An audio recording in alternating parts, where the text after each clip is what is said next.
beloved Boss Mike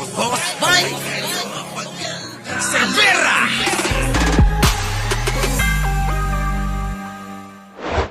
Kaabala na raw ang mga Duterte supporter sa misa sa EDSA Shrine, kaya nagpasaklolo na ang pamunuan ng simbahan sa mga pulis. At live mula sa EDSA Shrine, Mga DDS, huwag niyong isisi kay Pangulo. Bakit? Ang Pangulo hinayaan kayo. Hinayaan kayo na kayo ay magpahayag ng inyong hinaing sa gobyerno. Ha? O mga kababayan, liliwanagin ko. Ang Pangulong Bongbong, hindi sila ginalaw doon. Ha? Ito ang problema nila. Ang simbahan mismo ang nagpaalis na sa kanila. Bakit? 5 araw na kayo dyan. 5 araw na kayong nandiyan dyan. Sobrang abala na yung ginagawa nyo. Pinagbigyan na kayo. Bakit? Kasi mga kababayan, ganito yan. Ulitin ko lang na ang people power, unang araw pa lang, dagsana ang tao. Ikalawang araw mga kababayan, bumaba na sa pwesto ang Pangulo. Ikatlong araw, nanunumpa na si Gloria at saka si Cory. Diba? Ganon yun. Kaso nga wala talaga. So wala na kami magagawa dyan. Diba? Pinabayaan naman kayo ni Pangulo Na sabi ni Pangulo, hayaan nyo sila. Karapatan nila. Nasa malayang bansa tayo. Demokrasya. Dahil sa demokrasya, pinabayaan kayo ni Pangulong Bongbong. Wala kayo narinig na kahit isa rito. 5 araw kayo nagtiyaga na kayo ay manatili, kakasigaw na parang aso. Ano nangyari sa inyo? Di ba nakakahiya kayo? Di ba? Nakakahiya kayo. Sa mga hindi pa nagla-like, bago ko ituloy ito, baka naman. Mag-like na kayo. Isang like naman dyan mga kababayan. Nasaan na po yung ating Bakit hindi na bakit hindi naka-ano? Naku, dami nang nagchat-chat ulit. Nako, Diyos ko po. Talaga? Mamaya na kayo mamaya na kayo. Kasi meron akong rin wait. Ito. Mga kababayan, mag-like na kayo. Ito na. Sige, pasok. Bakit? Sino dahilan ng pagpapalaya sa kanila? nasa frontline ng balitang yan, si Rainiel Pawid. Rainiel, kamusta na ang sitwasyon dyan? Andre, alas 10 nga kaninang umaga ay pansamantalang itinigil yung programa ng mga taga-suporta ni Vice President Sara Duterte dito sa likod mismo ng EDSA Shrine. At kasabay nga niya yung pagdatignin at pagbarikada ng higit 5 truck ng pulisya. Pero alas 4 ng hapon ay balik na nga yung kanilang programa na sinimulan sa isang prayer vigil.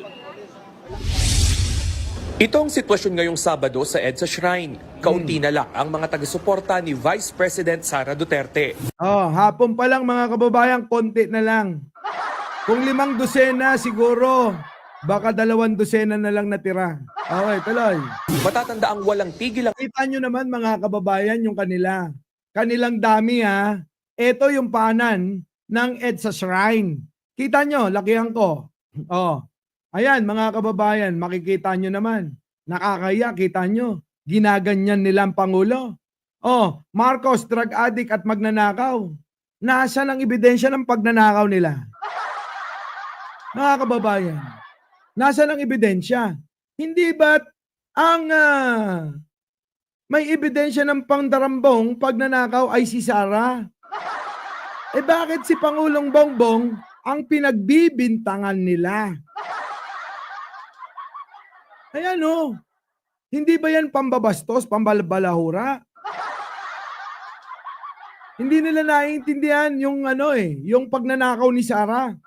Na hanggang ngayon mga kababayan, iwas na iwas siya.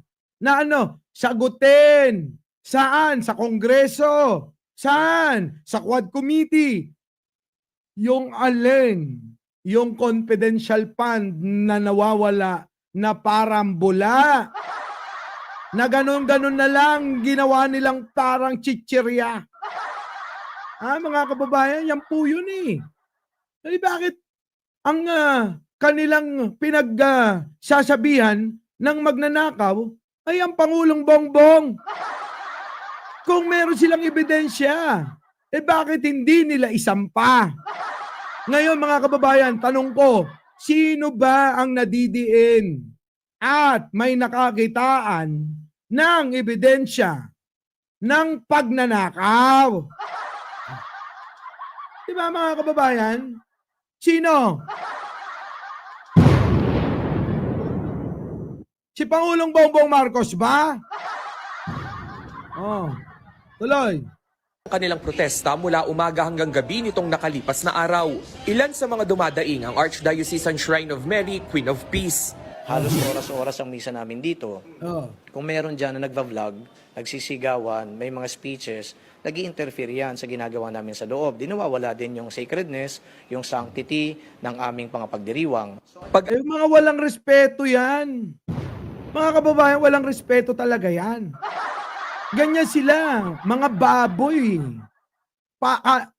Masakit man sabihin, pero ang mga walang pinag-aralan. Di ba? Yan. Oo. Di ba yan? Kita nyo, pari na nagsabi niyan. Hindi ho si Pangulong Bongbong Marcos. Kaya kung ano man, yung sasabihin na naman nila, at ibibintang na naman kay Pangulo, yung pagpapalaya sa kanila na parang aso, mga kababayan, hindi gawain ni Pangulo. Tuloy. Amin ni Father Jerome Ceciliano. I wrote the PNP sa Quezon City Police District, sabi ko to take action. Ayan yung pari mismo sa EDSA Shrine na simbahan, ang mismong sumulat. Ang mismong sumulat sa mga kapulisan para mapalayas na itong mga mukhang aso na yan. Okay? Di ba? Because even as we recognize their rights, they should also, and you should also recognize our own rights. Pero Correct naman. Biruin mo, kulang na lang. Diyan na sila tumirat mag-squat. Sa bagay nga naman, kung puro mga taga doon yan, sanay ang mga yan. Diba? kahit pa may mga pulis na sa kanilang pwesto, wala pa ring alisan ang mga natirang Duterte supporter. Sa videong ibinigay sa News 5, sinisi nila ang ingay sa babaeng nakapula na bigla na lang umanong nagwala habang may misa. Siguro napag-utusan yun na manggulo. Kita nyo ganyan. Ganyan sila mga tuwiran. Kapag ka ang kanilang kasama na nagwawala, diba? Lahat naman kayo nagwawala dyan.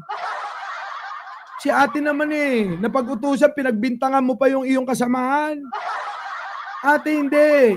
Kasama nyo yan. Para kami ano na naman sa social media na may ganitong gulo para kami mapaalis. Kita nyo? Sa tingin nyo, totoo yung sinasabi ni ate ko? Ate, hindi ganun yon. Talagang magugulo kayo. Mismong sinusuportahan nyo. Nagmumurat, nagsasalita ng kung ano-ano. Paano? Paano hindi kami maniniwala kami sa iyo? Utik na yan. Hindi po. Git naman ng isa pang Duterte supporter na si Jeffrey, hindi sila binayaran o hinakot. Ayan. Kita nyo, eto na naman nagpakita na nga tayo ng ebidensya na sila'y mga bayaran talaga. Sir, saan galing? Saturday, 200. Naku, buti na lang kuya. Oo. Hindi na presidente at hindi na PNP chief. Si Bato. Kung sakasakali, nako, baka natukhang ka nito. Ayaw nun ng bungal, oo. Pagkabungal daw, nako, oo, adik daw, sabi ni Bato. Wala po kayong bayad dito. Wala po kayong bonito lang po kami. Wala daw silang bayad, nako. Ito nga, bayad nga kayo, kukulit nyo Ayan ano ba Ayan kita nyo. May ebidensya tayo. May naka-payroll dyan. Tuloy.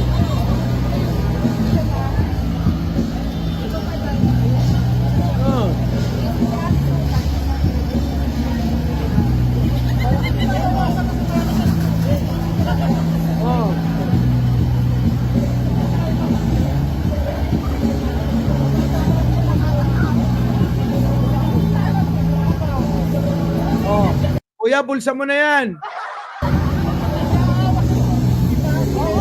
Oh. Ayan, binulsa na yung bayad. O ano pang gusto nyo na ebidensya? Itong mga kasinungalingan ng mga to. Sa donate ko na, donate ko yan din. Tsaka wala po kayong bayad dito. O, kita nyo, wala daw silang bayad. Huwag kayong magsinungaling. Aminin nyo na, di naman kayo makukulong, si Sarah lang. Wala po kayong bonus. Lang po kami dito. Ha? Ayun na po na sabihin ko sino. May ibinarikadang truck na rin dito ang Philippine National Police. Pero hindi nila sinabi kung saan nila ito gagamitin. Ay, hindi, isasakay para iatid na sa kanilang bahay. Ha? Isasakay para iatid na sa bahay. Andre, ngayong ikalimang araw nga ng pananatili Oh, ikalimang araw na napananatili ng mga taga-suporta ni Sara Duterte na mga loko-loko. Katulad niya, ano? ng mga Duterte supporter dito sa likod ng EDSA Shrine ay mariin pa rin nilang sinabi sa atin na hindi sila babaklas dito sa may EDSA Shrine hanggat hindi nga napapababa sa pwesto ang nasa administrasyon kung hindi si President Marcos Jr. At Oh, kita nyo mga kababayan, hindi daw sila aalis, hindi sila babaklas hanggat hindi napapababa nung dose-dose ng tao ni Digong at ni Sara Duterte. Pero ninyo, ang magpapababa sa isang matino na Pangulo, aba yung dose-dose na lang. Saan kayo nakakita ng ganyan? Hindi nila tinitignan yung damdamin ng ibang mga Pilipino. Na ang mga Pilipino gusto ng katahimikan. Hinalal ng tao, nako. Mga kababayan, maniwala kayo. Kapag ka nangyari yung sinasabi ng mga to, dadagsa yung sinasabi ko. Aabot ng hanggang Cubao, aabot ng hanggang Makati, aabot ng hanggang San Juan, aabot ng hanggang Pasig ang mga tao. Ay, biruin nyo nga, mga kababayan, yung mga yan parang mga loko-loko. Nakakita lang ng helicopter, akala na nila. Mga asyumero at asyumero. Sabi nila, oh, eto na, people power na. Kala mo talaga. At diwa nung panahon ng EDSA 1. Putik na yun, panoorin nyo. Oh. Oh.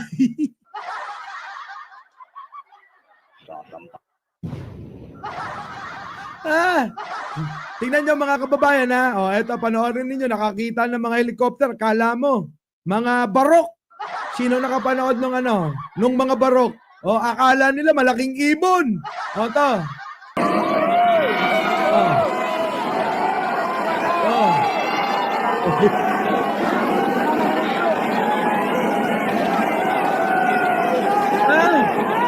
Mga kababayan, nakakita lang ng helicopter. Ito na raw, panalo na raw sila. Kasi may helicopter na. Di ba nung panahon ng EDSA, nagkaroon ng helicopter? Nagsaboy ng kompeti. Ayan na. Hudyat na raw na panalo na raw sila. Sabi pa nung iba, mga kababayan, bumaba na sa pwesto, ang bangag. Putik na yan, Tapos, maya-maya, tinaboy sila na parang aso.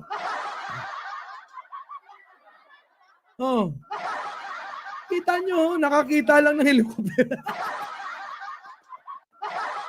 Parang mga unggoy talaga matumato. Oy. Sabik mga kababayan. Sabi nga sa amin, agraraman. Agraraman kunada niya. Agraraman nagkikitoy. Naapo. Kininanalaan. Kita nyo mat na apo na, iti ayat da. Pirmi ayat da. Nako, apo. Siya pa. Kininayo, agraramang kayo. Oy, paki-translate na lang yung sinabi ko. Yung mga Ilocano dyan, Kasi hindi ko kayang i-translate yon. Yung agraraman. Ang tawag dyan, mga kababayan, agraraman. Wag tutok, galit barok. Di ba? Oh. Sige, tuloy. Putik na. Ayan o.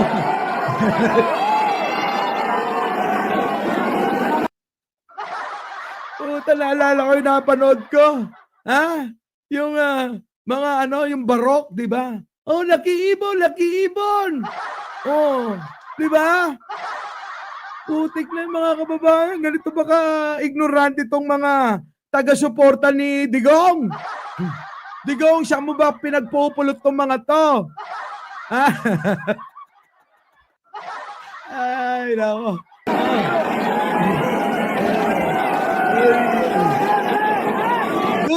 Duterte na! Sana, upo na! Putik na yung mga kababayan. Agraramandagaron na. Kita mo, tumatalon pa yung isa. Panalo na tayo, panalo na. May helicopter na, kaya panalo na tayo. Oh, yan na yung hudyat na panalo na tayo. Meron na tayong helicopter. Ay, mga kababayan. Alam nyo, lap trip talaga tong mga to. Oh, di ba? Lap trip. Utik na yan, oh. Sige.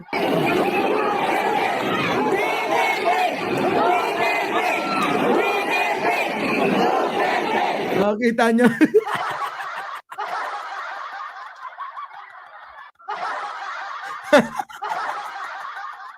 Utik na. Tuwan-tuwa ako nung napanood ko, nakakita ng helicopter, panalo na daw sila, oh. Butik na yan. Oo nga naman, nung panahon. Nung panahon ni Cory, ni Gloria, may dumahang helicopter. Oh. Feeling nila, panalo na sila. Kaso inaantay ko yung confetti. Di ba? Tapos habang sinasabi yung confetti, ay sabi, magkaisa. Naknanti na pa. Tapos tatalon na si Tabako. Di ba? Yung talon picture niya, ganon. Signature niya yun eh, yung tumatalon. Nang nakabuka ka, nakaganon.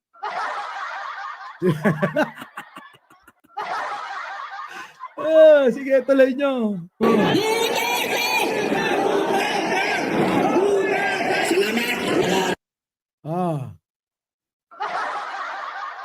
Paano pa kaya pag eroplano yung yung dumaan, Ay, nako, Diyos ko. Agbibisin daw na, ay wala pa. Kung ano nangyari. Di nga. Di ba? Nga, mga kababayan. Eto na. Nung pinalaya sila, eto nangyari.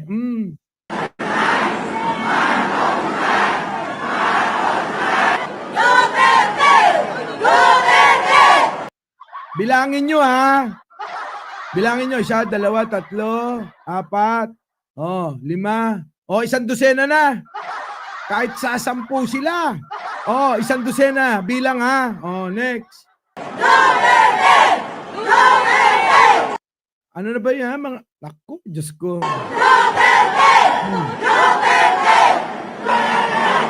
Ilan to? Yung isa wala nang gana. Etong isa mga kababayan, napipilitan na.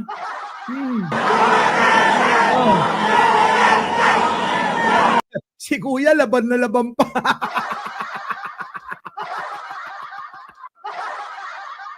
Laban na laban pa. Sige, tuloy. Kaya niyan.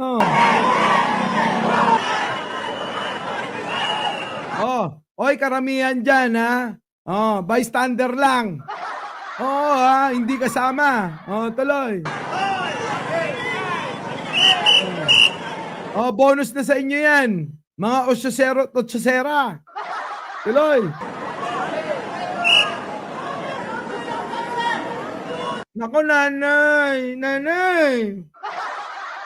Etong ayaw ko, ko mga kababayan, Naawa ko rito sa mga matatanda rito, Oo, nadadamay, Kita nyo.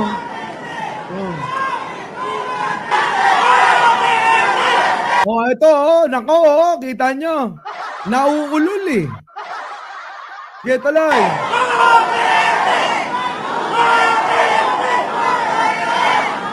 Ilan to? 2, 4, 6, 8. Oh, isang dosena uli. Oh, nakakadalawang dosena na tayo. Tignan nyo si Ko.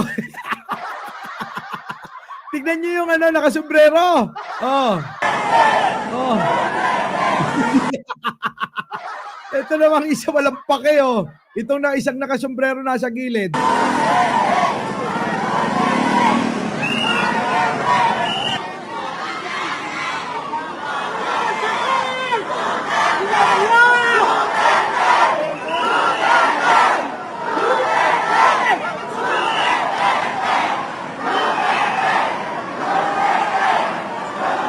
Ayan lang sila, ganyan lang sila karami. Paramihin nyo na mga kababayan, sama nyo na anino, sabi ni Ai Chang.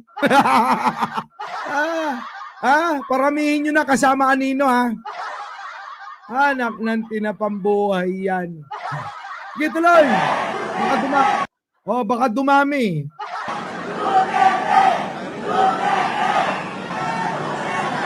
Ayun o, si ate o.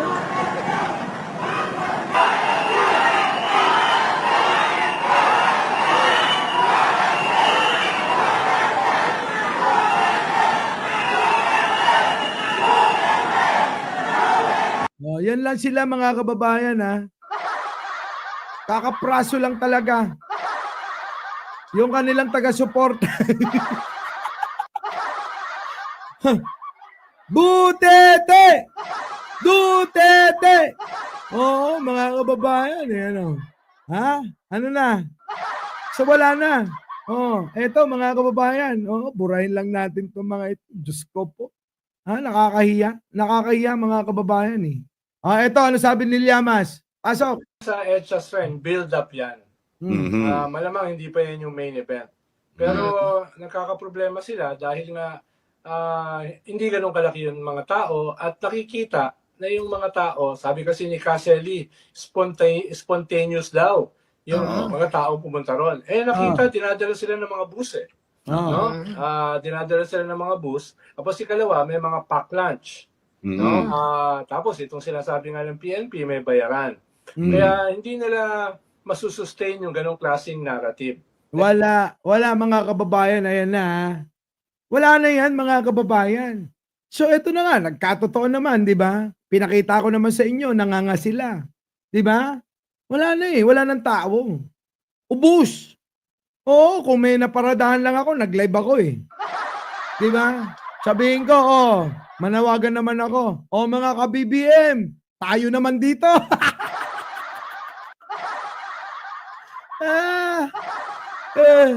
Nakakaawa lang din naman kasi para sila mga asong tinaboy talaga. So ngayon mga kababayan, di abangan natin kung ano pa gagawin nila. Kasi mga kababayan, ganito sila mag-rally. Nasaan yan? Ha? Ganito sila mag-rally. Nasaan na? Ito. Panoorin muna natin to. Tingnan nyo si Sara. Panoorin nyo to ha mga kababayan. Attitude talaga. Tingnan nyo, panoorin nyo to. Anong tanong? Ay. Yan ngayon mga kababayan, ang nasambid ni Sara. Sara, ano daw na? Ano na ngayon? Kasi sabi Sara, yung mga tao daw, pinalayas na sa EDSA. Kaya si Sara, ayan, sinumpong na naman. Attitude, pasok. Anong tanong? Ay, nako. Si Sara, visit na visit talaga. Putik, Sara, ano na nangyari sa'yo? Isa pa, Sara. Anong tanong? Puta ko nga ko yung nagtatanong dyan, mga kababayan. Papaluin ko ng mic yan. Gigil na gigil, mga kababayan eh. Biruin mo. Siya na yung nagtawag ng press con. Siya pa yung galit. Ano, tanong nyo. Putik na yung ugali na yan, ano. Ibang klase talaga yung ugali, eh. Siya pa. Anong tanong? Sorry. Sabi nung nagtatanong, sorry. Sorry, ma'am. Oh, ulit. Oh, ito ha. Oh, ulit. Anong tanong? Message na lang po, ma'am. O meron kayong message sa taong bayan. Wala. Oo. Huwag ka na magtanong. Putik na yan, oh. Pikon na pikon.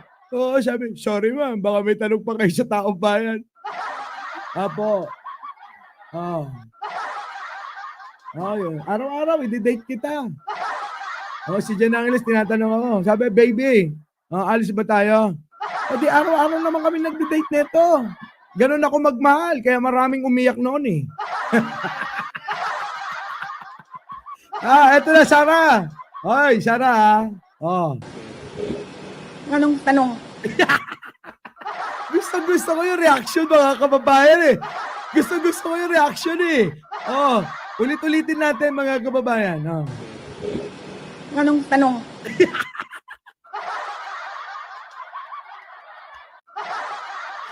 Ay, nako.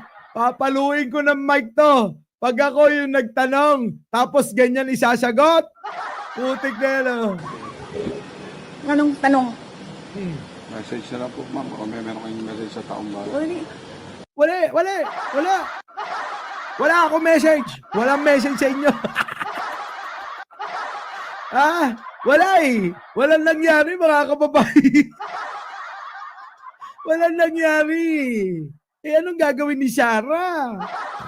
Yan ho eh. Oh, hindi nagtagumpay yung rally. Paano magtatagumpay yung rally ng mga loko-loko na mukhang aso? Sarah naman. Pag nagparally ka uli, payo ko, dalhin mo yung ganitong itsura ko. At itsura ng mga nandito na nanonood dito. Oh, yan. Malamang maipanalo mo. Pero yung mga dinadala mo, taong grasa eh. Paano mananalo? Oh, kaya pikon na pikon to. Anong tanong? Message na lang po, ma'am. O meron kayong message sa taong bayan. Bali.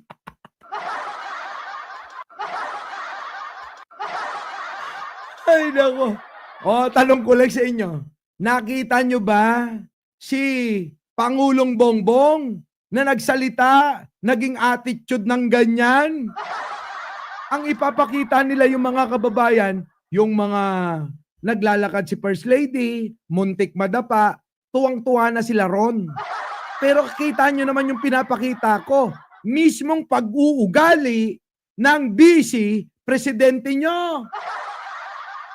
Oh, magkaiba yan. Ito, facts to na pag-uugali, Nino, ni Sara Duterte. Oh, last na lang, bago tayo magpaalam, huwag niyong kalimutan. Mag-like naman kayo. Share nyo na sa mga DDS to.